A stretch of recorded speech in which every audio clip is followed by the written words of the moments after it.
Good afternoon, this is Kemi Mather for BBC Kent. I'm here at Muckey's printing factory in Chatham to speak to the new management team who took over a month ago. I've just had to push my way through swathes of discontent employees who seem to be, by all likeliness, striking and apparently very angry with you about the incident that happened yesterday. Can you tell us a little bit more about this incident? Yeah, and unfortunately there's been a tragic incident, even if we can assure you that Robin is well and now is joining his family, is back from the hospital. He unfortunately lost his arm in a, as I said, tragic incident in the factory. Can you tell us exactly what happened? There has been non-respect of the procedures, and unfortunately Robin took over a job that he was not supposed to do, and as he was not trained for this job, the accident happened. How is it possible that he could be taking over a machine that he's not trained to use? Well, that's unfortunately something that also we are very concerned about, because this was not supposed to do, as he didn't ask the authorization to his supervisor to do it, so it was his personal initiative.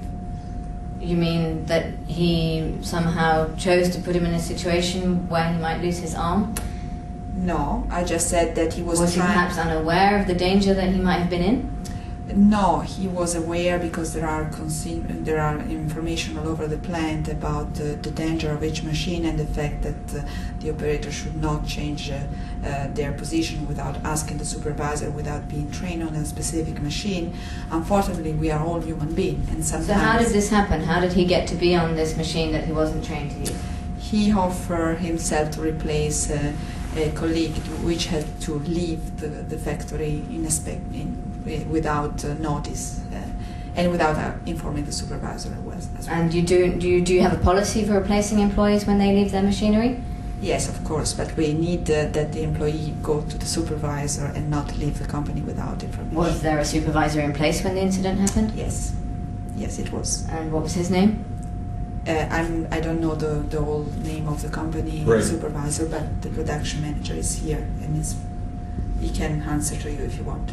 Okay, because perhaps what is your procedure then? Do you not have somebody to back people up when they have to leave their positions? Yes, we have, as Mrs. Stefania Maschio told you, we have such procedures in place. Although I think and was there perhaps not a trained employee that was available to replace the employee who left? No, if I might get back to work, the problem is the supervisor has not been informed, so he could not even find another person trained to put there. So these are unfortunate. I mean, I think we have to admit that sometimes there are human mistakes that sometimes happen from the company side, sometimes happen on the employee side. We don't want to, give the responsibility to anybody, and we are very close to our employees on what happened. But perhaps the employees are feeling the pressure, and this is why Robin felt that he had to go and replace his colleague while his colleague left, and perhaps he's feeling the pressure because you're putting the pressure on him in some way. No, I think that he wants just to show empathy to his colleague, because his colleague has to leave for a good event, because his wife is pregnant, is very close to the delivery, so he was concerned about the fact that she could deliver that day, and that's why, without notice, he decided to leave, and the other person, and Robin, because he was a good friend of him, wanted just to support him and to help him. And so do you not feel any responsibility for what has happened here? It's not that we don't feel responsibility for what has happened. Of course, we are always responsible for everything happening in our company.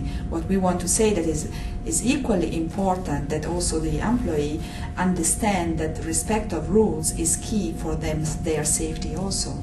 And what do you say to the allegations that you're perhaps not really running this company as tight a ship as you should be because of other issues that you've had to deal with, such as the loss of computer data, apparently some rather difficult financial situations that you might be going through? Are you really in control of what's going on here?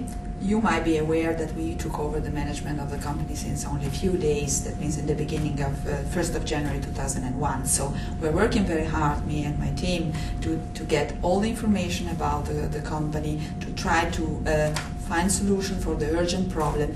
But we cannot also do miracle in such short time. Unfortunately, the company that we took over has some problem, and we are working to fix it. And I can understand the frustration of the personnel that cannot see what we are doing or cannot understand exactly. Well, I suppose if you don't tell them, then it's going to be difficult for them to understand. We did because we organized meeting informing the people about what we are going to do and which is our strategy, what we are going to implement. But you also understand that normally personnel, when there is a takeover, is always a little bit more sensitive and well, they can be sensitive with the rumors that are going around about job cuts and financial bankruptcy and poor management. I'm afraid that it looks like they need some reassuring. So anyway, we hope that you're going to be able to resolve your issues with your workforce, and I hope I'm going to be able to get out of here alive. Thank you very much for talking to me this afternoon. This is Cami Mather for BBC Kent. Good afternoon. What did I think? It's a bit confusing, this kind of, they say they've been in for a few days, so it's a bit kind of... They're confused. It's a confusing situation with the time, and it's Right. especially with the EMBAs because they only do this over like 3 days. Yeah. And it's 100 days over 3 days. Yeah, right. Okay, so... I don't know what to say. Ask me some questions. How were they in comparison to the other groups? Well, again, the team, it was quite a team effort. I think, again, it was a little, perhaps not enough sensitivity to the victim. It was very much, that he was doing something that he shouldn't have been doing, and so although when I asked them if they felt responsible, they said that everything that happens in their company is their own responsibility. Yet they couldn't really fill in the details of why this would happen and why they wouldn't have a floor manager, why the floor manager wouldn't be sort of supervising what's going on. So it, obviously, I guess that transpires that there's some running issues.